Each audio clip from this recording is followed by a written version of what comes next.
గురుగారికి నమస్కారం, డీలర్ మిత్రులందరికీ నమస్కారం. నా పేరు బాలాజీ, మార్కండేయ రైతు సంఘం వెంకటపట్టే. అయితే నేను చెప్పబోయే టాపిక్ ఏంటంటే సేంద్రియ సాగు పద్ధతిలో జీవామృతం తయారు చేయడం ఎలా.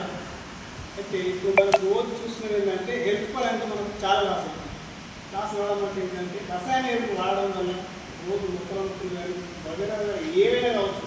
పొద్దున్న లేస్తే మాత్రం చాలామంది ముఖాల నొప్పులు అనేది బాగా పెరిగిపోవడం వల్ల ఏమవుతుందంటే గవర్నమెంట్ కానీ ఇప్పుడు సైంటిస్టులు కానీ చెప్పి అగ్రికల్చర్ ఎవరైనా సరే కానీ రసాయనాన్ని తగ్గించి ఆర్గానిక్ పద్ధతి ఎంచుకోవాలని చెప్పేసి చెప్పడం జరిగింది. అయితే నేను చెప్పేది మీకు కావాల్సిన జీవామృతం ప్లస్ ఘనామృతం. జీవామృతం ద్రవ రూపంలో ఉంటుంది, ఘనామృతం గ్రాన్యూల్స్ చల్లడానికి ఉంటుంది. ముందుగా ఒక డ్రమ్ము ఫస్ట్ ఒక డ్రమ్ము కావాలి. డ్రమ్ము తీసుకున్న తర్వాత 200 లీటర్ డ్రమ్ము కావాలి. 2 కిలోల ఆవు పేడ, 10 కిలోల ఆవు పేడ, 10 కిలోల ఆవు ముక్కము, 2 కిలోల బెల్లము, 2 కిలోల శనగపప్పు, పిడికేడు కుంభమట్టి.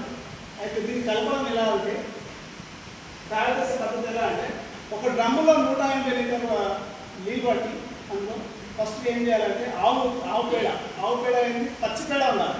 పచ్చి పేడ ఉండడం వల్ల సూక్ష్మజీవులు అనేది ఎక్కువ ఉంటాయి.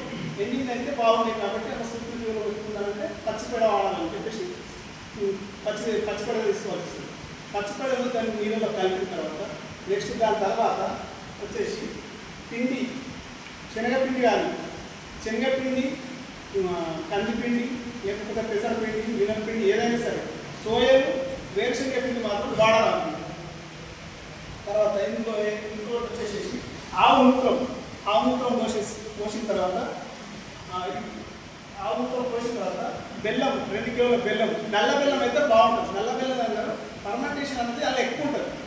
తెల్ల బెల్లం అయితే తక్కువ ఉంటుంది అన్నమాట. ఆ ఫర్మెంటేషన్ గురించి నల్ల బెల్లం వాడడం జరుగుతుంది. నల్ల బెల్లం వేసిన తర్వాత పిడికెడు మట్టి వేసి దీన్ని ఏం చేయాలంటే సవ్య దిశలో రోజు పొద్దున సాయంత్రం రోజు 5 నిమిషాలు, పొద్దున సాయంత్రం 5 నిమిషాలు సవ్య దిశలో రోజు కలుపుతూ ఉండాలి. ఇది 3 రోజుల్లో ఈ జీవామృతం తయారవుతుంది. అయితే తయారైన తర్వాత ఇది చలికాలంలో 4 నుంచి 5 రోజుల వరకు ఇది తయారవుతుంది. చలికాలంలో లేట్ తయారవుతుంది కాబట్టి 2 రోజుల ముందే మనం దాన్ని చేసుకుంటే సరిపోతుంది.